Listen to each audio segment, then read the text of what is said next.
नमस्कार, मैं हूं यूसुफ अंसारी और आपका स्वागत करता हूं न्यूज़ इंडिया 24x7 के ख़ास कार्यक्रम न्यूज़ रूम में मेहमान में।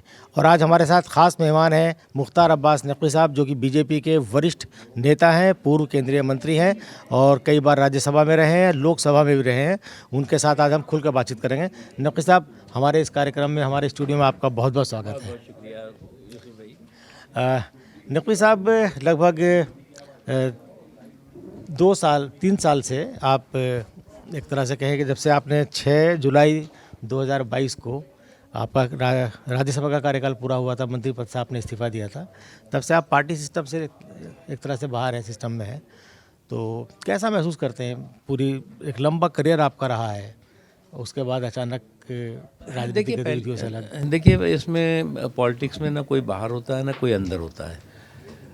ये आपकी सोच और आपकी जो है वो किस तरह की समझ है उस पर डिपेंड करता है। और पहले भी मैं जब पार्लियामेंट में लोकसभा में जीता, उसके बाद फिर हार गया, फिर मेरा 2-3 साल का गैप था, लेकिन मैं पॉलिटिकली और सोशली एक्टिव रहा। उसके बाद भी लगातार बीच बीच में ऐसा भी हुआ कि पार्लियामेंट में मैं नहीं रहा। इस देश में जो है वो अलग अलग सियासी पार्टियों में करोड़ों वर्कर हैं जो काम करते हैं। उनमें से जो है वो हज़ार भी नहीं होते जो पार्लियामेंट या असम्बलीज़ में पहुंच पाते हैं। इसलिए मैं मानता हूँ इसके आधार पर जो है वो किसी के राजनीतिक सक्रियता या राजनीतिक जीवन का आकलन मुझे लगता है नहीं किया जा सकता। और अगर इसका आकलन करना होगा तो फिर तो डॉक्टर लोहिया जो है वो एक बार पार्लियामेंट में जा पाए। पंडित दीनदयाल उपाध्याय कभी पार्लियामेंट में रहे ही नहीं। बाबा साहब भीमराव अंबेडकर एक बार पार्लियामेंट में रहे शायद। तो ऐसे तो तमाम रहे हैं महापुरुष जो कि पार्लियामेंट में ना रहने के बावजूद भी जो है वो राजनीतिक और सामाजिक क्षेत्र में सक्रियता के साथ काम करते रहे। तो इसलिए मैं इस चीज़ को नहीं मानता कि कोई पार्लियामेंट में नहीं है, असेंबलीज नहीं है, तो वो राजनीतिक रूप से जो है वो हाशिए पे है। ये ठीक है। नहीं, मैंने ये नहीं कहा राजनीतिक रूप से आप हाशिए पर हैं, लेकिन चूँकि आप बहुत ज़्यादा पॉलिटिकली एक्टिव रहे हैं और मेरे ख्याल में बीजेपी के पहले मुस्लिम प्रवक्ता आप ही बने थे। देखिए, वैसे मुस्लिम वगैरह का तो मैं नहीं कभी देखता। मैं तो एक वर्कर के नाते काम करा है मैंने। मैं जनरल सेक्रेटरी बना। पहला मैं जो है वो पहले जो है वो ये होता था कि भाई अगर इस कम्युनिटी का है, कोई मुस्लिम कम्युनिटी का है, तो स्टेट्स का इंचार्ज नहीं बनता था। मैं जो है वो दिल्ली जैसे स्टेट का इंचार्ज बना, हरियाणा का इंचार्ज बना, झारखंड का इंचार्ज बना, हिमाचल का इंचार्ज, एक लंबी श्रृंखला थी। और जनरल सेक्रेटरी बना। उस वक्त जनरल सेक्रेटरी सिर्फ 4 हुआ करते थे। मतलब अब तो जैसे 10-12 होते हैं, उस वक्त सिर्फ 4 होते थे। और उसमें एक जो है वो जनरल सेक्रेटरी ऑर्गेनाइजेशन होता था, यानी 3 हुआ करते थे। तो लगातार किया। उसमें मैं राजनीतिक क्षेत्र में मैंने जो काम किया है, उसमें जो है वो जो कुछ भी मुझे मिला, मैं उससे पूरी तरह से 100% संतुष्ट हूँ। यानी जो आपने पाया पार्टी के साथ जुड़ के, उससे आप पूरी तरह से बिल्कुल। देखिए, क्या है कि संतुष्टि, कहीं कोई ख्वाहिश तो रह गई होगी? देखिए ऐसा है कि हज़ारों ख्वाहिशें ऐसे कि हर ख्वाहिश पे दम निकले। तो इसलिए जो है अब ख्वाहिशें जो है वो कभी किसी की कम नहीं होती, ना होनी चाहिए। ख्वाहिशों में किसी को जो है वो कोताही और कंजूसी नहीं करनी चाहिए। लेकिन हाँ, जो है वो जो आपको जिस क्षेत्र में और जिस मुकाम पर आप हैं, उसको आप जो है वो एंजॉय करिए। उस अच्छे दिनों को जो है वो आप अपनी धरोहर की तरह से देखिए और आगे जो है वो संघर्ष करते रहिए। कोई एक ख्वाहिश बता दीजिए जो अभी रह गई हो। जैसे अमूमन ऐसा होता है कि राजनीति में जब मंत्री पद से हटाने का मतलब या हटने का मतलब होता है कि भाई हम या तो संन्यास की तरफ जाएंगे या राजभवन की तरफ जाएंगे। तो उम्मीद की जा रही थी कि आपको किसी नहीं, राजभवन में हम देखिए देखेंगे। ऐसा संन्यास तो अभी मुझे लेना नहीं है, नंबर 1। और उसके अलावा जो है वो कौन कहाँ किस भवन में जाएगा, ये जो है वो आप नहीं तय कर सकते। या तो ये ऊपर वाला तय करता है, या जो है वो जो सिस्टम का जो है वो सबसे शीर्ष पर है वो तय करता है। इसलिए वो बहुत उसकी आप उस अभिलाषा में मैं बहुत से लोगों को देखता हूँ, कई लोग मुझे मिलते भी हैं, कहते हैं कि साहब वो जो है वो साहब मैं अभी कुछ नहीं है मेरे पास, ये नहीं है, कोप भवन में बैठे हुए हैं। क्यों बैठे हो भाई कोप भवन में? आप जो है वो जिस स्तर पर भी काम कर सकते हैं, जिस स्तर पर भी आप राजनीतिक क्षेत्र में कर सकते हैं, ठीक है, सामाजिक क्षेत्र में कर सकते हैं, ठीक है जी। तो मुख्तार साहब, आपका जो राजनीतिक जीवन रहा है वो बड़ा दिलचस्प रहा है। जो तो ये बताइए कि राजनीति में आने का ख्याल आपको कैसे आया, कब आया और कैसे आपने शुरुआत की? देखिए, मैं मानता हूँ कि राजनीति तो मैं जो है वो बहुत 16 साल 17 साल से आ गया। और जयप्रकाश नारायण जी का आंदोलन चल रहा था उस वक्त, जो है वो समग्र क्रांति आंदोलन, उसमें सभी छात्र जो है वो युवा है। अब तो जन जी की जो बातें होती हैं वो वास्तव में जन जी आंदोलन जी था। बिल्कुल, जन जी आंदोलन। और मिसेस गांधी के खिलाफ, कांग्रेस के खिलाफ एक बहुत बड़ा विद्रोह था। और उस समय में कोई पॉलिटिकल पार्टीज़ का कोई बहुत ज़्यादा वर्चस्व नहीं हुआ था। जनसंघ रही हो या सोशलिस्ट पार्टीज़ रही हों या और भी जो कम्युनिस्ट पार्टीज़ हैं, वो कहीं पे ऐसा नहीं था कि राज्यों में उनकी सरकारें चल रही हैं या उनके जो है वो एमपीज़ और एमएलएज़ जो है वो पार्लियामेंट और असेंबलीज़ में जो है वो डोमिनेट कर रहे हैं, ऐसा नहीं था। लेकिन एक वो जुनून था और एक जज्बा था। और जनतंत्र का वो जुनून और जज्बा जो है, उसने मिसेस गांधी जैसी उस वक्त की ताकतवर जो शख्सियत थी, उनको जो है वो धाराशायी किया। तो उसमें हम लोग थे, जेलों में गए। तो इसलिए मुझे मतलब बाई एक्सीडेंट में नहीं कह सकता, मैं बाई चॉइस कहता बाय हूँ। चॉइस। तो आप बाई इमरजेंसी के चांस दौरान मैं पॉलिटिक्स में नहीं हूँ, बल्कि बाई चॉइस पॉलिटिक्स में हूँ। आपने बताया कि जेल भी गए, नैनी जेल में आप रहे थे इलाहाबाद की, तो क्या मामला था, किस मामले में आप जेल गए, कितने दिन वहाँ रहे और वो एक्सपीरियंस कैसा रहा आपका? कुछ नहीं, देखिए क्या है कि इमरजेंसी का वक्त था। पहले जो है वो हम लोग आंदोलन करते थे। आंदोलन कर कर के जो है वो जो है वो गिरफ्तारियां हों गिरफ्तारियों में जो है वो केसेस लगते थे। कभी डीआईआर लग गया, कभी मीसा लग गया, कभी उस पर लग दिया जाता था कि साहब ये तो रेल की पटरी उखाड़ रहे थे, तो कोई किसी के ऊपर कुछ, किसी पे कुछ, वो चलता था। वो तो खैर, ये तो एक सामान्य सा जो भी शासन होता है वो करता है। और उसके बाद जो है वो फिर इमरजेंसी ख़त्म हो गई। इमरजेंसी ख़त्म हुई, इलेक्शन हुआ। इलेक्शन के बाद जो है वो जनता पार्टी की सरकार बन गई सेंटर में। और यूपी में उस वक्त जो है 85 सीटें थी, 85 के 85 भी जनता पार्टी को मिल गई। तो ये तो आपने पहला चुनाव मेरे ख्याल में 80 में या 84 में विधानसभा का लड़ा था फूलपुर से, 84। मैं क्या है, पहला इलेक्शन बेसिकली तो वो तो खैर एक ऐसे ही शगुफे का इलेक्शन था। जो पहला इलेक्शन में 92 में लड़ा, एक तरह से 91 में, सॉरी, मऊ से। बीजेपी से। और वो मऊ से लड़ा। मऊ ऐसी कॉन्स्टिट्यूंसी थी जिस वक्त की कोई सोच नहीं सकता था कि साहब मऊ से भी बीजेपी का कोई होगा। तो मुझे भी लोगों ने बताया था साहब यहाँ तो 3-4 हज़ार वोट मिल जाए, बहुत बड़ी बात होती है। खैर मैं लड़ा, वहाँ पर जो है वो बहुत बड़ी तादाद में वोट मिला। फिर सब जीतता गया। फिर लोगों ने जुलूस निकाल दिया। वो 13 वोट से, 113 वोट से जो है वो हार गए। उसके बाद फिर 93 में भी लड़ा, फिर 98 में लोकसभा का जीता। तो ये सब सफ़र, फिर 2009 में भी लड़ा। लगातार जो है वो चुनाव लड़ा भी, हारा भी, जीता भी। देखिए, मैं आपको बताऊं अपने दर्शकों को कि मुख्तार अब्बास नकवी वो शख्स है जो बीजेपी के टिकट पे बाबरी मस्जिद डेमोलिशन के बाद पहले शख्स हैं जो लोकसभा का चुनाव जीत कर आए, और वो भी ऐसी कॉन्स्टिट्यूंसी से, उत्तर प्रदेश के रामपुर से, जिसे मुस्लिम बहुल माना जाता है। मतलब 50% से ज़्यादा वहाँ मुसलमान हैं। तो मुख्तार साहब, हम जानना चाहेंगे कि तो आपने ये लोकसभा 98 में रामपुर ही क्यों चुनी, उसके पीछे क्या वजह थी और जीते कैसे आप? देखिए, मैं रामपुर चुनी नहीं, मैं पार्टी ने मुझे डिसाइड किया कि आपको जो है वो रामपुर से चुनाव लड़ना है। और रामपुर जाना आना रहता था, ताल्लुकात थे, लेकिन मेरा बहुत उस कॉन्स्टिट्यूंसी के बारे में, जैसे मऊ के बारे में कोई बहुत जानकारी मुझे नहीं थी। गया, लड़ा और बहुत अच्छी तरह से लड़ा। उसी तरह से रामपुर में भी मैं फ़र्स्ट टाइम गया, लड़ा।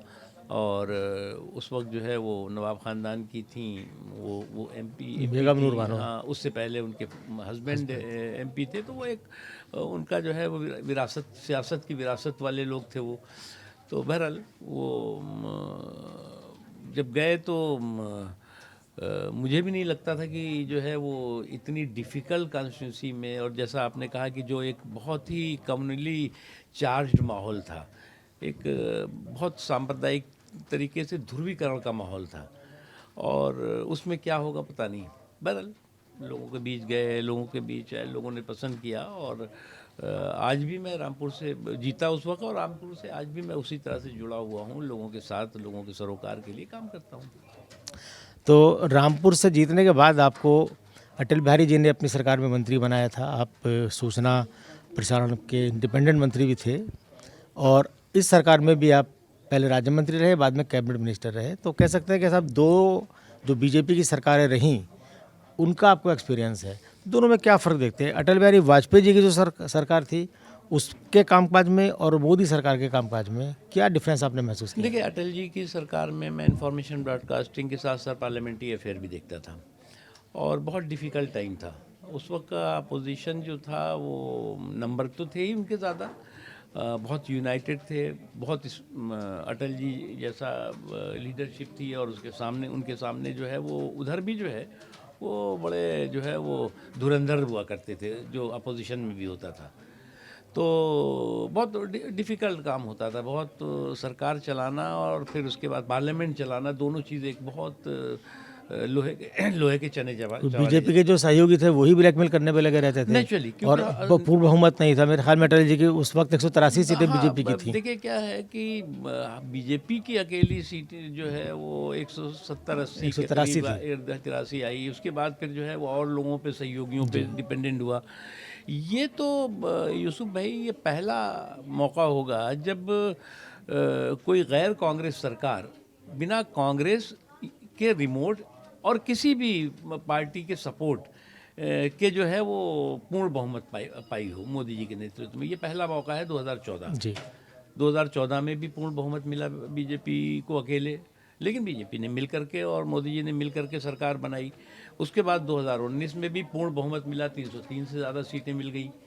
तो इसलिए जो है वो गठबंधन की सरकार रही, लेकिन इन दोनों अगर आप देखें तो दोनों में जो है वो जनता ने सीधे बीजेपी को जनादेश दे दिया था, जो कि लोग कहते थे इम्पॉसिबल। मुझे तो कभी कभी याद आता है कि अडवाणी जी कहा करते थे कि भाई देखो, बीजेपी जो है वो जैसे सिनेमा में जो है वो ए के हंगल साहब हैं, तो ए के हंगल को बहुत अच्छी जो है वो कलाकार हैं, उनकी जो है वो जो एक्टिंग होती है, जो उनका परफॉर्मेंस होता है, उसको फिल्मों में लोग बहुत सराहते हैं कि साहब क्या उन्होंने परफॉर्म किया है। लेकिन अकेले ए के हंगल के भरोसे जो है वो कोई फिल्म नहीं बन सकती, उसके लिए उसको कोई और हीरो चाहिए होता है। ए के हंगल साइड हीरो हो सकते हैं, तो बीजेपी कहते थे कि साइड हीरो है, ए के हंगल के रोल में है कि लोग तारीफ तो सब करेंगे लेकिन अकेले बीजेपी के भरोसे जो है सरकार नहीं बन सकती। ये एक वो वक्त था। आज ये हो गया है कि बीजेपी जो है वो एक हकीकत बन गई है। बीजेपी जो है वो आज नरेंद्र मोदी जी के, और मैं मानता हूँ कि यूसुफ भाई, नरेंद्र मोदी जो शख्सियत है, जो शख्स से शख्सियत बने हैं, वो सामान्य सी स्थिति नहीं है। एक तो राजनीतिक असहिष्णुता और स्पृश्यता के शिकार रही हैं। ये कोई, जो मैं ये बात कह रहा हूँ कि राजनीतिक असहिष्णुता और स्पृश्यता, ये विपक्ष की बात नहीं कर रहा हूँ खाली, पार्टी के अंदर भी वो उन्होंने बहुत झेला है। बहुत, आप तो इस बात के गवाह हैं कि उन्होंने पार्टी के अंदर भी उनको जो है वो बहुत ज़्यादा कई तरह के विरोधों का सामना करना पड़ा, लेकिन उसके बाद वो बिना रुके हुए, बिना थके हुए, जो उनकी तपस्या की ताकत और परिश्रम का परिणाम रहा है कि आज जो है वो बीजेपी एक ऐसी पार्टी बन गई है जिसे कि लोग कहते हैं कि ये सुशासन की, गुड गवर्नेंस की नेचुरल पार्टी है, स्वाभाविक पार्टी बन गई है। जब 2014 के चुनाव हो रहे थे उस वक्त आप बीजेपी में इलेक्शन कमेटी के इंचार्ज थे, इलेक्शन के इंचार्ज थे, और जहाँ तक मेरा ख्याल है आप चुनाव लड़ना भी चाहते थे रामपुर से, लेकिन आपको मौका नहीं दिया गया। 19 में भी आपको मौका नहीं दिया गया, तो उस वक्त आपने कुछ फील तो किया होगा कि भाई? नहीं, देखिए यूसुफ भाई, क्या हुआ 2014 में जो आप बात कर रहे हैं, तो मैं उसी वक्त जो है वो 2010 में राज्यसभा में आया था यूपी से। तो फिर मोदी जी ने मुझे कहा कि देखो ऐसा है कि ये पहला है और मैं वो है, तो इसलिए तो आप चुनाव मत लड़ो, आप जो है वो इलेक्शन के इंचार्ज बनो। तो जो पहली मीटिंग उन्होंने रखी मोदी जी ने, जब वो प्राइम मिनिस्ट्रियल कैंडिडेट बने और कैंपेन कमेटी के वो चेयरमैन बनाए गए, तो उन्होंने कहा इलेक्शन मैनेजमेंट और कोऑर्डिनेशन का काम हम देखेंगे। तो खैर वो हुआ। उसके बाद फिर 2019 आया। 2019 में भी मुझे इलेक्शन मैनेजमेंट और जो है वो कोऑर्डिनेशन का काम इंचार्ज के तौर से काम करने का मौका मिला। और फिर 2024 आया, उसमें भी जो है वो मुझे साउथ का कुछ, कर्नाटक का एरिया, कुछ जो है वो केरला का एरिया, कुछ बिहार का एरिया, कुछ जो है वो मध्य प्रदेश के एरिया के लगभग जो है वो 70 से 80 लोकसभा की सीटें थी जहाँ पे मुझे इंचार्ज दिया गया था, क्लस्टर बनाए गए थे, वहाँ पे जाना था। तो मुझे कहा गया नहीं बाद में कि आप जो है वो इलेक्शन मैनेजमेंट का काम यहाँ देखिए। तो 24 भी मुझे देखने का मौका मिला। इसलिए जो है वो चुनाव का जो है वो प्रबंधन का काम जो है वो बड़ा डिफ़िकल्ट काम होता है। आज जो है वो बहुत पार्टी बहुत ही ज़्यादा जो है वो हर चीज़ की दृष्टि से बहुत मजबूत है, टेक्नोलॉजी की भी दृष्टि से मजबूत है। उसके अलावा जो है वो फाइनेंशियली भी जनता बहुत सपोर्ट करती है, सब चीज़ें हैं। एक ज़माना था जब 2014 में तो बहुत डिफ़िकल्ट था भाई। 10 साल लगातार जो है वो कांग्रेस की सरकार थी। उससे पहले भी जो है वो कांग्रेस एक बहुत दमदार जो है विपक्ष के तौर से हमेशा जो है वो अपनी उसने भागीदारी रखी। तो था, और मैं मानता हूँ कि जो भी जिम्मेदारी जहाँ जहाँ जब भी दी गई उसको सम्मान के साथ और समर्पण के साथ उसको किया। लेकिन ये महसूस किया जाता है जब रामपुर में बाई इलेक्शन था, अमर आज़म खां के इस्तीफे के बाद सीट खाली हुई थी, तो ऐसा लग रहा था कि बीजेपी सीट जीतेगी। तो तभी भी नाम चला था आपका कि भाई आपको शायद मौका दिया जाएगा, और आपको अगर मौका दिया जाता तो बीजेपी जीती थी, आप भी जीत जाते। तो आपको मौका नहीं दिया गया, तो आपको लगता है कि भाई कहीं ना कहीं जो एक बीजेपी पर ये इल्ज़ाम है कि बीजेपी मुसलमानों को टिकट नहीं देती, या कम से कम ऐसे को टिकट नहीं देती जो जीत सकें अब, तो उनकी अनदेखी होती है। देखिए क्या है कि मैं एक चीज़ आपको बताऊं कि वो बहुत एक प्रचार है, चर्चा है कि साहब वो बाई इलेक्शन में जो है वो दो चीज़ें प्रचार होता है कि साहब आपको टिकट नहीं दिएगा, दूसरा ये आपने उसको मना कर दिया। दोनों चीज़ें गलत हैं। पहली चीज़ ये कि मैंने कभी भी वहाँ पर बाई इलेक्शन जो 1 साल के लिए होने वाला था उस पर मैंने कभी जो है वो पार्टी से जो है वो लड़ने के लिए इच्छा व्यक्त नहीं की थी, पहली चीज़। दूसरी क्या चीज़ है कि अगर मैं चाहता तो निश्चित तौर से मुझे पूरा यकीन है कि पार्टी जो है वो मुझे लड़ने के लिए कहती। लेकिन मेरा था कि मैं अगर होगा तो आगे देखेंगे, लेकिन अभी उस वक्त जो है वो नहीं लड़ा मैं। तीसरी चीज़ क्या है कि एक चीज़ आपको समझना होगा कि मुसलमानों की जब बात आती है, देखिए एक चीज़ तो बहुत साफ़ है, आज जो है वो वक्त भी बदला है, माहौल भी बदला है, और इन वक्त और बदले हुए माहौल और परिस्थितियों में मुसलमानों को भी सोचना होगा। बीजेपी का 70% जगहों पर स्टेट में गवर्नमेंट है, सेंटर में है, और अभी मैं तो मानता हूँ कि जब तक बीजेपी नहीं चाहेगी तब तक कोई उसे हरा नहीं सकता। बीजेपी जो है वो अभी 50-60 साल कांग्रेस का जो है वो एक छत्र राज रहा, अब जो है वो कम से कम जो है 25-40 साल तो राज रहने वाला है। वो कहीं कोई जो है वो कन्फ्यूज़न मुझे नहीं दिखता एक चीज़।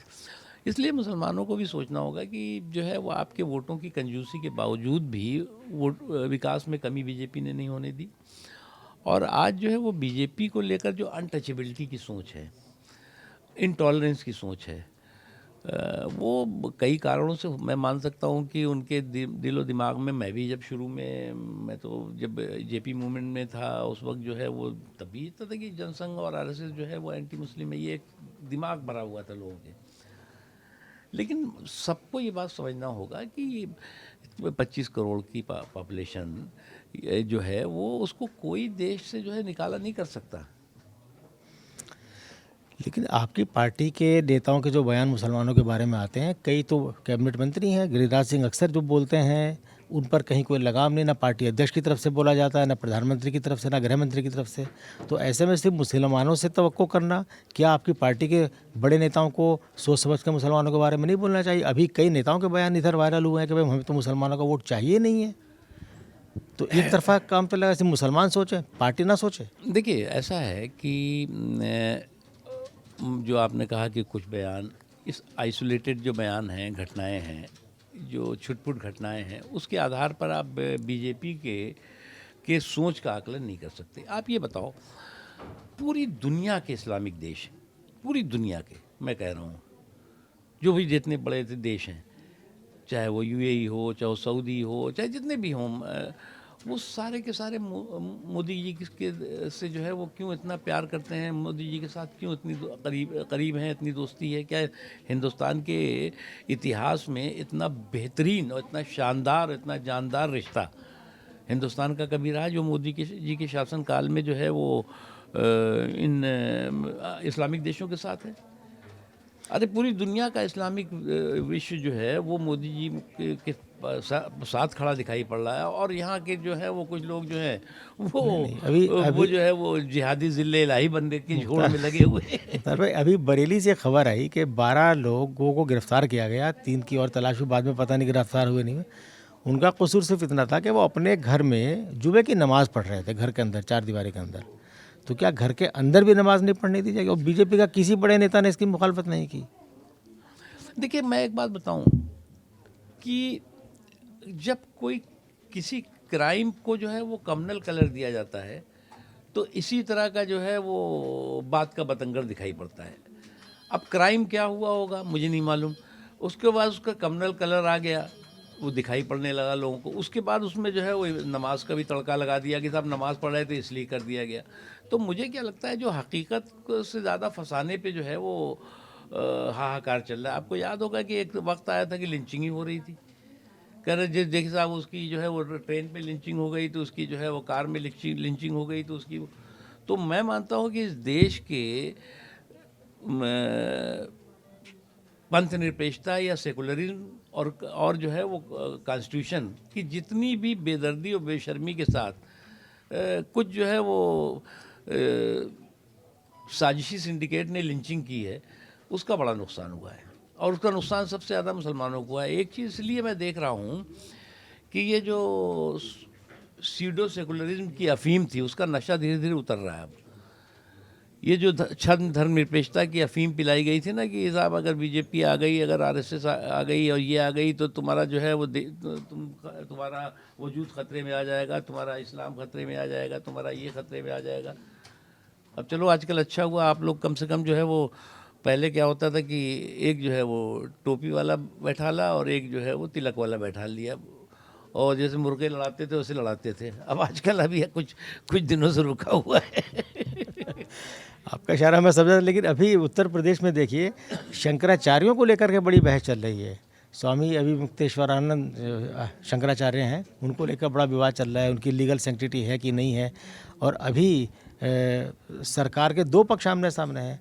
योगी आदित्यनाथ जो मुख्यमंत्री है उनकी तरफ से कहा जा रहा है साहब ये शंकराचार्य नहीं, उनके करीबी लोग कह रहे हैं।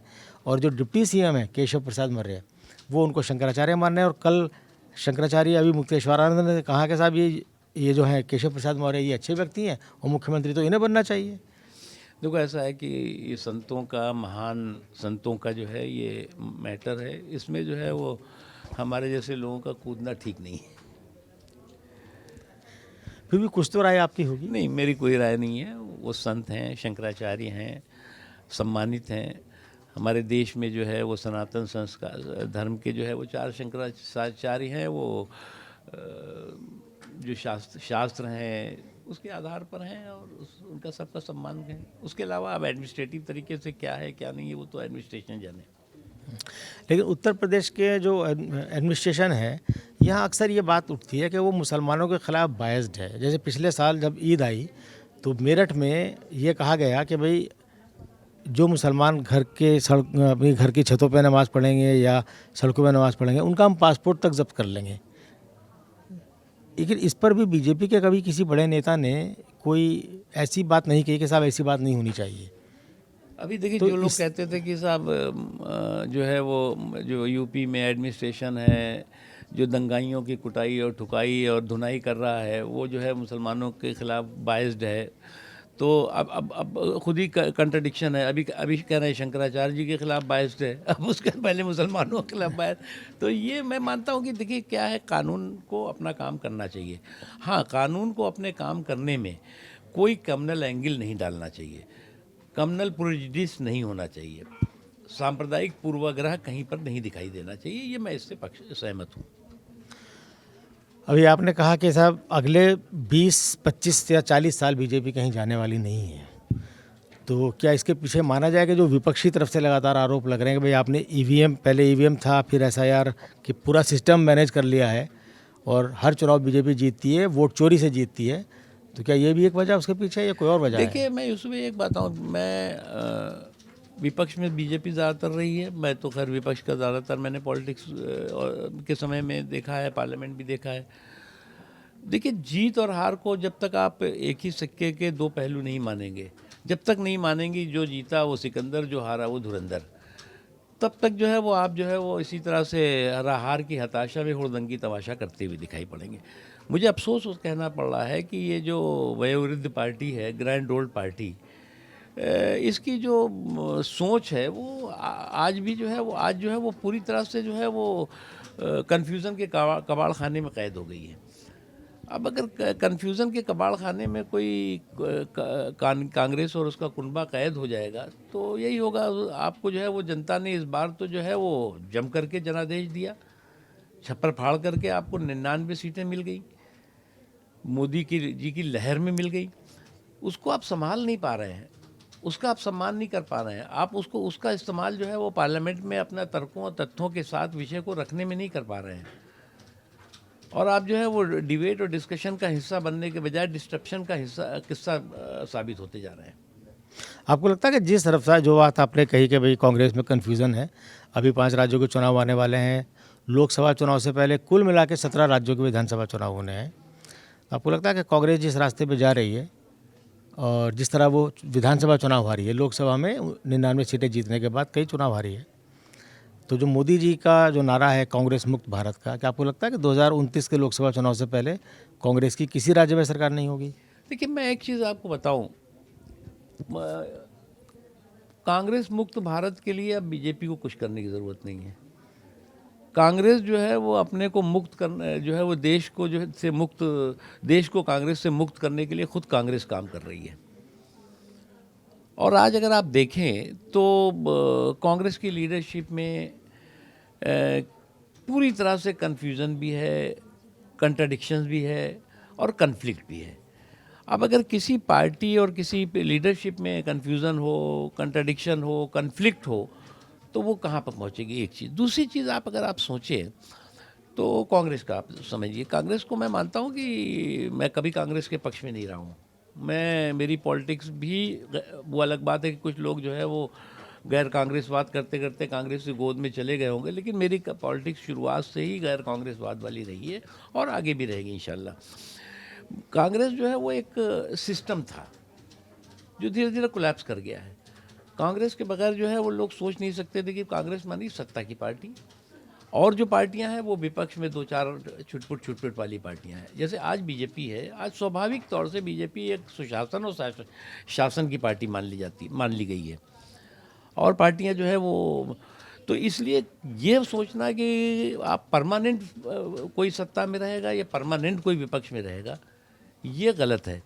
लेकिन ये होता है ना कि हार तब होती है जब मान लिया जाता है, जीत तब होती है जब ठान लिया जाता है। अब आपकी दिक्कत क्या है कि आप बिहार के चुनाव के बीचों बीच में एक यात्रा निकाल रहे हैं, और उस यात्रा का संदेश ये दे रहे हैं कि अगर आप जनता हमें वोट भी देगी तब भी तो चोरी हो जाएगा, यानी कि आप हम जीतेंगे नहीं भैया, तुम वोट भी दोगे तब भी हम हार जाएंगे।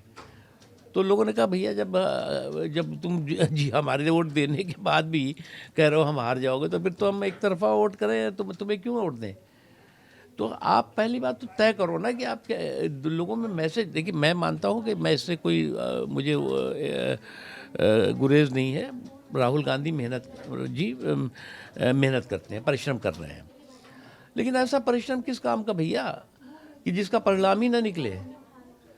ये तो वो ऐसा विद्यार्थी की स्थिति हो गई कि जो बिना परीक्षा में परिश्रम के बगैर जो है वो प्रमाण पत्र चाहता है, और वो प्रमाण पत्र नहीं मिलता तो पराजय का प्रमाण पत्र की पेटी लेकर के घूमता है कि साहब मुझे तो लूट लिया मिल के हुस्न वालों ने। तो ये जो है, ये जब तक इस सोच और सनक से बाहर नहीं निकलेंगे तब तक जो है वो आपका जो है वो सियासी सुपड़ा जो है धीरे धीरे एक के बाद एक साफ होता जाएगा।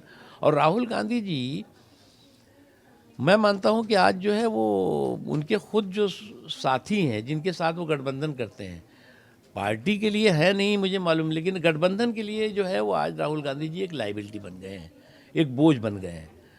और इसीलिए आप देखें राज्यों में जो है वो आज भी जो है वो कांग्रेस नेशनल पार्टी तो है ही है।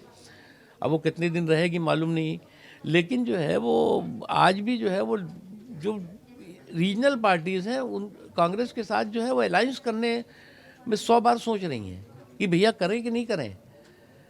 नहीं तो ऐसा नहीं हम तो डूबेंगे सनम, तुमको भी लोग डूबेंगे, इनका ये जो चक्कर है कि ये तो डूबेंगे, हमको भी जो है वो घसीट ले जाएंगे। तो ये जो एक है ये एक बहुत बड़ा कांग्रेस के लिए एक आत्मचिंतन करने की बात है। लेकिन अफसोस की बात है कि कांग्रेस जो है वो इन तमाम नाकामियों से सीख लेने के बजाय जो है वो और ज़्यादा जो है अहंकार में है। आज जो है वो उसका जो जनाधार है वो तो वेंटिलेटर पर है, लेकिन अहंकार एक्सीलेटर पर है। क्या बात आपने कही। तो ये जो आप तुकबंदी करते हैं, ये शुरू से आदत है या बाद में आई? आपने मेरे ख्याल में किसी फिल्म की स्क्रिप्ट वगैरह भी कुछ लिखी थी? नहीं देखिए, मैं तो इसको कोई ये एक स्पॉन्टेनियस मुझे जो इश्यूज़ हैं, देखिए पहली बात ये कि आपको बहुत भारी भरकम, बहुत ज़्यादा जो है वो द्वेष से भरी हुई बातें, बहुत ज़्यादा जो है वो राजनीतिक रूप से अपशब्दों और के साथ जो है वो जो है वो लोग पसंद नहीं करते। लोग सोचते होंगे कि साहब हम ज़रा थोड़ा सा ठोक के बोल रहे हैं तो कोई बहुत बड़ा कमाल कर रहे हैं। मैं मानता हूँ कि आपको तो अच्छी तरह मालूम है, मैं 14-15 साल तक जो है वो प्रवक्ता रहा। प्रवक्ता मतलब कि एक ही होता था प्रवक्ता, कोई ऐसा भी नहीं, 4-6 हुआ करते थे। हर दिन प्रेस भी करनी होती थी, प्रेस का जवाब, हर सवाल का आप लोग जैसे लोग धुरंधर लोग हुआ करते थे उनका जवाब देना होता था। तो कभी भी मतलब अश्लील और असभ्य भाषा या अनपार्लियामेंट्री लैंग्वेज के ज़रिए जो है वो अपनी बात को नहीं रखा गया। लेकिन अब एक तो ये चलन हो गया है कि साहब जो भी कहो वही ठीक है। मुख्तार भाई, वैसे तो आपका पूरा राजनीतिक जीवन साफ सुथरा रहा है, आप पर कभी किसी तरह का कोई गंभीर आरोप नहीं लगा। लेकिन वो एक 2014 में हुआ था, साबिर अली पार्टी में आए थे तो आपने एक ट्वीट कर दिया था, उससे बड़ा बवाल मचा, उनकी पार्टी में शमूलियत रुक गई थी। वो तो थोड़ा सा एक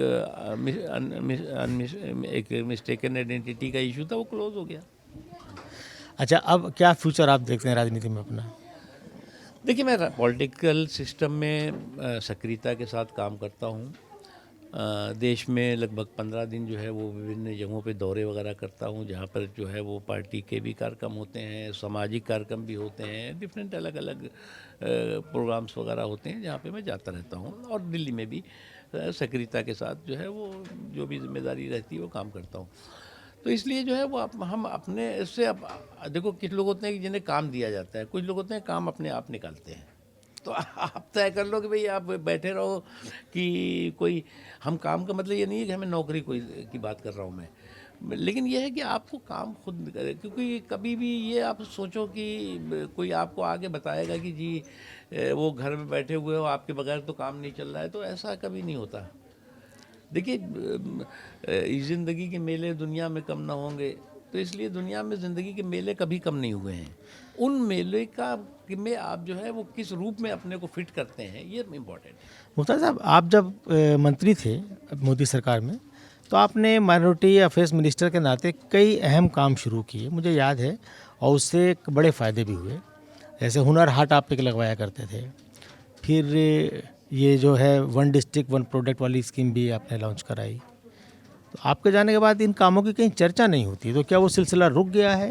देखिए, उसका मैं क्या मानता फ़ायदा हूँ कि हुआ? हमारा देश जो है वो कौशल कुबेरों का देश है। यहाँ पर दस्तकार भी हैं, शिल्पकार भी हैं, कारीगर भी हैं, और समाज के सभी वर्गों में हैं। और ख़ास तौर से जो है वो इस तरह के दस्तकारों और शिल्पकारों और कारीगरों की संख्या जो है वो अल्पसंख्यकों में ज़्यादा दिखाई पड़ती है। उनको उनका जो हुनर था, उसको हुनर को जो है वो हौसला भी नहीं मिल रहा था, और उनको मौका भी नहीं मिल रहा था, मार्केट भी नहीं मिल रहा था, और मौका भी नहीं मिल रहा था। तो उस दृष्टि से जो है वो करीब 8 साल तक मैंने हुनर हाट के ज़रिए जो है वो 10 लाख से ज़्यादा दस्तकारों, शिल्पकारों, कारीगरों को रोज़गार के अवसर मुहैया कराएं। अब उसके बाद देखिए, सरकार की जो भी सरकार होगी, गवर्नमेंट ऑफ इंडिया, बीजेपी नहीं, मतलब कोई भी होगी, तो मतलब स्कीमें और योजनाएं और कार्यक्रम जो है वो बेहतरी के लिए जो है वो बेटरमेंट के लिए समाज के या उस वर्ग के बनते रहते हैं। तो अभी और भी तमाम कार्यक्रम हैं। अभी देखा होगा आपने कि प्रधानमंत्री विश्वकर्मा कार्यक्रम है। विश्वकर्मा का मतलब भी यही है कि विश्व जो इस तरह के दस्तकार, शिल्पकार, कारीगर है या और भी है। तो मैं जितना मैं कर सकता था, क्योंकि मेरी ये एक कॉन्स्टिट्यूशनल रिस्पॉन्सिबिलिटी थी, मैंने कभी इसके लिए जो है वो ये नहीं महसूस किया कि साहब मैं करूँगा तो मुझे कोई कहेगा तुष्टिकरण कर रहा है या जो है वो कर रहा है। ये एक क्योंकि देखो अल्पसंख्यक मंत्रालय बीजेपी ने कोई बनाया नहीं था, ये तो विरासत में मिला था।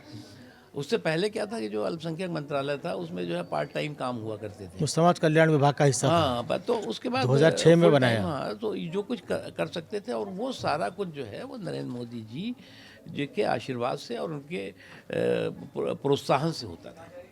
आपने बात की कि साहब तुष्टिकरण वाले में, तो देखिए एक सच्चाई है कि बीजेपी की तरफ से आज पार्लियामेंट में, ना लोकसभा में ना राज्यसभा में, एक भी मुस्लिम सांसद नहीं है। एकमात्र मुस्लिम सांसद जिसे बीजेपी का कहा जाता है वो तो टेक्निकली राष्ट्रपति की तरफ से मनोनीत है, गुलाम अली खटाना, वो बीजेपी से जुड़े रहे हैं, लेकिन बीजेपी के टिकट पे कोई राज्यसभा में नहीं है, लोकसभा में नहीं है। तो इसे आप पार्लियामेंट के अंदर मुसलमानों की नुमाइंदगी ज़ीरो है बीजेपी की तरफ से। देखिए, मैं मानता हूँ कि ये भी चिंता की बात है, और ये इसलिए नहीं कि ये मुसलमानों और एक इतना बड़ा वर्ग है, उसका रिप्रेजेंटेशन जो है वो पार्लियामेंट में दिन ब दिन, पार्लियामेंट नहीं असेंबलीज में भी दिन ब दिन सिमटता और सिकुड़ता जा रहा हो। और ये सबसे बड़ा चिंता की बात उन लोगों के लिए भी है जिन्होंने जो है वो थोक में वोट लिया मुसलमानों का, और फुटकर में भी उनको रिप्रेजेंटेशन नहीं दिया। बीजेपी की तो बात छोड़िए ना आप, बीजेपी ने को तो ना तो आपने थोक में वोट दिया है, और ना तो उनसे जो है वो आप थोक में जो है रिप्रेजेंटेशन की बात कर सकते हैं। लेकिन हाँ, उन पार्टियों के लिए भी चिंता की बात है। आप बताओ, कांग्रेस पार्टी एक समय था कि भाई मुस्लिम्स को भी रिप्रेजेंटेशन मिलता था, या जो और जो रीजनल पार्टीज़ हैं, आज जो है वो क्या स्थिति हो गई है। तो इसलिए मैं इसको जो है वो कोई आपकी पार्टी क्यों नहीं देती है? तुष्टि देखो, ऐसा है कि अब आपको मौका दिया, आप जीत कर आए। शहनवाज हुसैन को मौका दिया, वो जीत कर आए। जितना आटा उतनी रोटी। अब क्या मैं इसमें कहूँ थोड़ा सा आटा बढ़ाओ तो रोटी बढ़ेगी। तो आटा बढ़ाने की कोशिश आप लोगों ने की, वो कितना बढ़ पाया? कि देखिए क्या है, एक बहुत दिमाग में एक जहर है। मैंने एक चीज़ कही ना कि जो एक छद्म धर्मनिरपेक्षता की अफीम चटाई गई है, उस अफीम का असर जो है वो धीरे धीरे कम तो हो रहा है, लेकिन अभी ख़त्म नहीं हुआ है। और उस अफीम को, उसके असर को ख़त्म करने के लिए हमें भी 4 कदम आगे बढ़ना होगा, और 2 कदम जो है वो जिन पर ये असर है मुसलमानों में, उनको भी जो है वो 2 कदम आगे बढ़ना होगा। क्योंकि देखो, बीजेपी जो है वो एक हकीकत है। आपके वोट देने ना देने के आधार पर बीजेपी की जो है वो राजनीतिक हैसियत और हकीकत जो है वो ख़त्म नहीं हो जाएगी। इसलिए जो है वो इसीलिए मैंने कहा ना कि अब असर फ़र्क आ रहा है, लोगों के दिमाग में भी फ़र्क आ रहा है। और बीजेपी से ये किसी को एक्सेप्ट नहीं करना चाहिए, जिस तरह से कि कांग्रेस या और लोगों ने लगातार टिकट तो बहुत दिए, शुरू में रिप्रेजेंटेशन ही बहुत किया, लेकिन उनका सोशो इकोनॉमिक पॉलिटिकल एम्पावरमेंट क्या था? ज़ीरो था। सच्चर कमेटी बनाई गई, सच्चर कमेटी कहती है कि साहब ये तो मुसलमान जेल में ज़्यादा है, नौकरियों में कम है, सारी चीज़ें आपको मालूम है। तो इसलिए मैं मानता हूँ कि इस चीज़ों को जो है वो एक नए सिरे से आत्मचिंतन करने की ज़रूरत है, और ये बहुत ज़रूरी है किसी भी डेमोक्रेसी के लिए, लोकतंत्र के लिए ये मस्ट है। क्योंकि आज जो है वो मुसलमान देश में हमारे कोई ऐसा नहीं है कि पेड़ पे बैठी हुई चिड़िया है कि हिलाया और उड़नछू हो गए। भाई, दुनिया का रहने वाले हर 10 मुसलमान में 1 मुसलमान भारत में रहता है। पॉपुलेशन वाइज भी देश की तरक्की की में बराबर का हिस्सेदार, भागीदार है। तो इसलिए हम आइसोलेट नहीं कर सकते किसी भी समाज। अच्छा, आप तो मुसलमानों के बीच रहते हैं, और मुसलमानों के बीच पार्टी की आइडियोलॉजी को ले जाने में आपका एक अहम रोल रहा है। आपको मौका दिया पार्टी ने, तो आपने जीत दिखाई। शहनवाज हुसैन को मौका मिला, वो भी जीते। वो 2 कंस्टिट्यूंसी, पहले किशनगंज से जीते, बाद में वो हारे तो भागलपुर से 2 बार जीत करके आए। उससे पहले आरिफ बेग साहब जीते थे 89 में। तो लोग तो आपसे पूछते होंगे, भाई आपकी पार्टी हमें टिकट नहीं देती, तो आपके पास क्या जवाब होता है? हाँ, ये पूछते हैं, हम यही कहते हैं कि भैया तुम वोट कितना देते हो ये बता दो, टिकट का सवाल तो हमसे बाद में पूछना।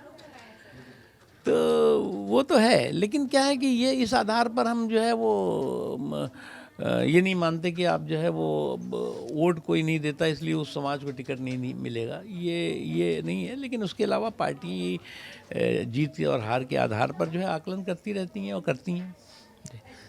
कोई सवाल किसी का हो मुख्तार साहब से? आइए आइए आइए आइए, माइक माइक इधर लो, नाम बताना और सवाल पूछना। अस्सलाम वालेकुम सर। सर मेरा नाम समरीन है और मेरा आपसे सवाल है कि अभी जैसे बीजेपी पार्टी है, रूलिंग पार्टी है, ठीक है, लेकिन वो कभी एक तो मणिपुर के मुद्दे पे नहीं बोलती है। मणिपुर के मुद्दे को हुए 3 साल हो गए, चौथी साल इस साल हो जाएगी मार्च में, तो इस पे क्यों नहीं बीजेपी कभी बोलती है? देखिए, पहली बात ये कि मणिपुर के मुद्दे पर जो है वो होम मिनिस्टर साहब ने पार्लियामेंट में बहुत डिटेल में जो है वो वहाँ पर क्यों हुआ, क्या हुआ, सरकार की तरफ से क्या हो रहा है और क्या नहीं, सरकार उसमें क्या उपाय कर रही है, वो सारी चीज़ें करी। लेकिन वो उस वक्त कांग्रेस वगैरह के और पार्टियों का हंगामा हुआ, उन्होंने सुना नहीं, सुना करके चले गए थे। मणिपुर की जो अगर ऐतिहासिक हकीकत ये है कि कोई ऐसा तो है नहीं, पहली बार है वहाँ पे इस तरह का माहौल जो है वो बहुत बार इस देश ने देखा है, इंदिरा गांधी जी के समय में भी, उससे पहले भी, और उसका समाधान बहुत तेज़ी के साथ हो रहा है और जल्द से जल्द उसका समाधान होना ही चाहिए।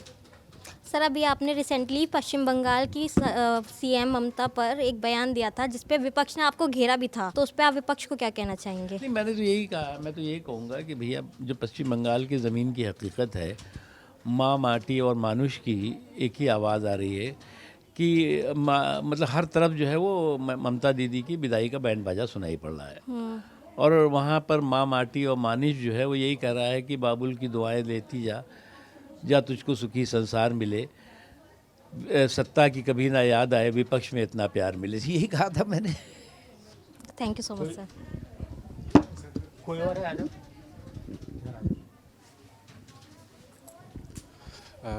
नमस्कार सर मेरा सवाल ये है कि जब देश को विकसित भारत या विश्व गुरु बनाने का सपना देखा जाता है तो हालिया रिपोर्ट में ये पता चलता है कि इसरो के पिछले मतलब 25 और 26 के जो भी मिशन है वो लगातार फेल होते जा रहे हैं। तो एक तरफ देश में मुस्लिम, हिंदू, सनातन इन सब मुद्दों पर चर्चा हो रही है, बल्कि इन पर नहीं चर्चा हो रही है कि देश के विकास में अंतरिक्ष में हम क्या योगदान देंगे। तो नहीं, इसरो के जो मिशन हैं वो उसका लगातार फेल नहीं हुए हैं, कुछ जो है वो कंप्लीट जो उनकी सफलता है नहीं हुई है। और मैं मानता हूँ कि जो हमारे साइंटिस्ट हैं उनकी क्षमता और उनका जो संकल्प है उसे हमें यकीन करना चाहिए, भरोसा करना चाहिए। और मुझे लगता है कि किसी भी तरह का जो है वो उनकी क्षमता पर हमें शक नहीं होना चाहिए। जी सर, धन्यवाद। नमस्कार सर, मेरा नाम स्वाति सक्सेना है। सर मेरा सवाल ये है कि जैसे कि बिहार में नीट छात्रा की सर हत्या हुई और उसके बाद एक और छात्रा की सर हत्या हुई हॉस्टल में। सर जब बिहार चुनाव था तब एनडीए ने दावा किया था कि अपराध पर सर लगाम लगेगी, तो क्या लगता है आपको अपराध पर लगाम लगी सर? देखिए, मैं मानता हूँ कि इस तरह का जुर्म और जुर्म करने वाले पर किसी तरह का भी जो है वो सुरक्षा कवच कोई भी सरकार हो उसे नहीं देना चाहिए। और अगर इस तरह के जो क्रिमिनल्स हैं, जो क्राइम करने वाले लोग हैं, उनको जो है वो कानून की दायरे के तहत जो है वो कड़े से कड़ी कार्रवाई होनी चाहिए, इसमें कोई कोताही नहीं होनी चाहिए। सर एक सवाल और पूछना चाहूँगी सर। जिस तरह से ये जो धर्मांतरण का सर मामला चल रहा है, जैसे कि अभी लेटेस्ट हम अब देख रहे हैं सर, ये मिर्ज़ापुर में सर जो जिम के ज़रिए जो लड़कियों को धर्मांतरण करवाया जा रहा था, और सर मुरादाबाद में भी हमने ये देखा सर, लगातार जो धर्मांतरण के मामले आ रहे हैं सामने सर, इस पर सर बुलडोज़र कार्रवाई तो हो रही है सर, इसके अलावा सर और क्या सरकार को करना चाहिए? मैं मानता हूँ कि धोखे के साथ, धमकी के साथ, या जो है वो धन के बल पर, फ्रॉडलेंट हो, फंडेड हो या फोर्सफुल हो, ये इसका धर्मांतरण का जो है वो कोई भी धंधा अगर कर रहा है तो उस धंधे वालों की जड़ तक पहुंचने की ज़रूरत है, और कहीं से भी हो रहा हो उस पर कार्रवाई होने की ज़रूरत है। सर जी सर झांगुर बाबा जो इतना सर मामला सर हाईलाइट हुआ था सर, उसके बाद भी लगता है अपराधियों में सर डर पैदा नहीं हुआ है। अब देखिए क्या है कि ये अपराधी तो बड़े जो है वो चालाक होते हैं, और ये अपराध के नए नए रूप और नए नए रंग के साथ करते हैं। अब मैं मानता हूँ कि भारत में जो इस तरह के धर्मांतरण की घटनाएं हैं वो तो हाईलाइट हो ही जाती हैं, लेकिन आधा अगर जनरल आप देखें तो बहुत पहले मैं बचपने से ही सुनता रहा हूँ कि जो उस एक टाइम था मिशनरीज़ के बारे में कहा जाता था, फिर अभी ख़त्म हुआ, फिर ये आया, लेकिन ये बहुत छुटपुट घटनाएं हैं। लेकिन इसके लिए कानून के प्रावधानों का जो है वो जहाँ पर हैं वो उसका लागू होना चाहिए, जहाँ नहीं है वो और सख्त होने चाहिए। Thank you so much. कोई और सवाल पूछेगा? नहीं, सवाल छोटा रखना। नमस्ते सर, मेरा नाम मिक्की है। मेरा सवाल आपसे ये था कि सर हम जिन सांसदों को चुन के भेजते हैं लोकसभा में, सर उनका वहाँ पे जाके वो शोरगुल में हमारे जो जनता के मुद्दे उन्हें भूल जाते हैं। सर क्या कारण है कि संसद की कार्यवाही बहुत कम समय तक रहती है और प्रोडक्टिविटी केवल 10 से 15% रहती है? मैं इससे बिल्कुल आपसे सहमत हूँ, और मेरा ये सौभाग्य रहा है कि मैं अटल जी के टाइम में भी पार्लियामेंट्री अफेयर मिनिस्ट्री देखता था, मोदी जी के दोनों समय में भी मैं पार्लियामेंट्री अफेयर का भी काम देखता था। ये बात बिल्कुल फैक्ट है कि जो एमपीज़ होते हैं, जो चुनकर आते हैं, उनकी जो सबसे बड़ी इच्छा होती है कि वो पार्लियामेंट में जो उनकी योग्यता है, जो क्षमता है, उसको वो प्रदर्शित भी करें और अपने क्षेत्र के, अपने देश के तमाम जो मुद्दे हैं उन पर वो हिस्सेदारी, भागीदारी कर सकें। लेकिन अनफॉर्चुनेटली अगर आप देखें तो इस दौरान जो है वो पार्लियामेंट में जो है वो हार की हताशा में हुड़दंगी तमाशा ज़्यादा दिखाई पड़ता है, चर्चा कम होती है और चुहल ज़्यादा होती है। तो वहाँ पर जो है वो चर्चा जो है वो चवन्नी और खर्चा रुपया। सर एक सवाल और था मेरा आपसे। सर जो युवा पीढ़ी है जिन्हें हम जेन ज़ी के नाम से जानते हैं, सर वो इन मुद्दों में कम पड़ती है, हिंदू मुसलमान के मुद्दों पे। वो चाहती है कि देश में विकास की बात हो, शिक्षा की बात हो, अच्छे इंफ्रास्ट्रक्चर की और हेल्थ केयर अच्छा सिस्टम बने। बिल्कुल सही है। देखिए क्या है कि कोई भी देश जो है वो, हमारा देश तो दुनिया का सबसे नौजवान देश है। अब जनजीव तो बात हो रही है, हमारा देश तो सबसे ज़्यादा नौजवान देश है। हमारे देश में जो है वो, हमारा देश का नौजवान जो है वो आध्यात्मिक भी है, हमारा देश का नौजवान जो है वो साइंस के प्रति भी जो है उसका रुझान है, और धार्मिक आधार पर जो है वो ध्रुवीकरण का जो रिवाज और मिजाज है वो धीरे धीरे टाई फिश हो रहा है। सर आपके माध्यम, थैंक यू सर। आप भी हो? जी हेलो, नमस्ते सर, मेरा नाम शिल्पा है। एक्चुअली मेरा सवाल ये है कि टीएमसी बंगाल में मतलब वो हमेशा जीतते आ रही है, अभी बीजेपी ने वहाँ किला फतेह नहीं किया है, तो क्या इस बार क्या रणनीति है बीजेपी की? देखो ऐसा है कि अगर आप देखो तो मोदी जी के शासनकाल में बड़े बड़े लोगों के जो गढ़ हैं वो गड्ढे में चले गए जी, क्योंकि उनके जो तपस्या की ताकत और परिश्रम के परिणाम है, उसने जो है वो उन्हें सुशासन का एक क्रेडिबल ब्रांड बनाया हुआ है, और उसी का नतीजा है कि लोग आज सुशासन के साथ खड़े हो रहे हैं। और मुझे यकीन आ रहा है कि बंगाल में इस बार जो है वो कुशासन की री एंट्री पर जो है वो नो एंट्री का बंगाल की जनता ने बोर्ड लगा रखा है, और वही होगा। तो आपको पूरा यकीन है कि इस बार बीजेपी ही आएगी? मुझे लगता है कि यही होगा। आशा करती हूँ। मुख्तार साहब, अभी हमारी जो सहयोगी थी स्वाति, उन्होंने धर्मांतरण से जुड़ा मुद्दा उठाया और आपसे सवाल पूछा, आपने जवाब भी दिया। लव जिहाद को लेकर के बड़ा देश में बवाल है, कानून बनाने की भी मांग हो रही, कई राज्यों में बने भी हैं कानून। समाज में कई तरह के सवाल उठते हैं, बीजेपी पर सवाल उठते हैं, आपको लेकर सवाल उठते हैं। और ये देखिए, बीजेपी में जितने बड़े मुस्लिम नेता रहे हैं, सिकंदर बख्त रहे हों, आप हों, शाहनवाज भाई हों, इन सबका अंतर धार्मिक विवाह है। लोग ये कहते हैं भाई बीजेपी जो आम मुसलमान हिंदू लड़कियों से शादी कर रहे हैं उनके तो बुलडोजर चला रही है, और बड़े नेताओं को दामाद बना कर रखा हुआ है। देखो भैया, हमने तो लव किया है, जिहाद नहीं किया है, तो अब जिन्होंने जिहाद किया उनसे पूछो। लेकिन क्या इस तरह के मुद्दे और इस पे इस तरह का रंग देना ठीक है? नहीं, मैंने शुरू से कहा, देखिए एक चीज़ आपको समझना चाहिए, जो धमकी के आधार पर, धन के आधार पर और धोखे के आधार पर जो धर्मांतरण का धंधा है वो कभी भी स्वीकार नहीं हो सकता। जी, मुख्तार साहब, आप हमारे स्टूडियो आए, तमाम सवालों के खुल के जवाब दिए, हमारे भी और हमारे सहयोगियों के भी। इसके लिए आपका तहे दिल से बहुत बहुत शुक्रिया। बहुत-बहुत और उम्मीद शुक्रिया। करेंगे आप फिर हमारे स्टूडियो में आएंगे। बहुत-बहुत और धन्यवाद। आपको हाँ यहाँ आकर कैसा लगा, सवाल सुन के ये भी थोड़ा सा बताएं। बहुत अच्छा है। आपका जो है वो बहुत अच्छा न्यूज़ इंडिया का जो स्टूडियो है, बहुत टीम है, और पूरे देश में और दुनिया में जो न्यूज़ इंडिया जो है वो समाचार के क्षेत्र में, मनोरंजन के क्षेत्र में, खेल के क्षेत्र में, सांस्कृतिक जो गतिविधियों हो उसके क्षेत्र में जो दुनिया को जो है वो जानकारी दे रहा है, वो बहुत अद्भुत है। उसके लिए बधाई। बहुत बहुत शुक्रिया।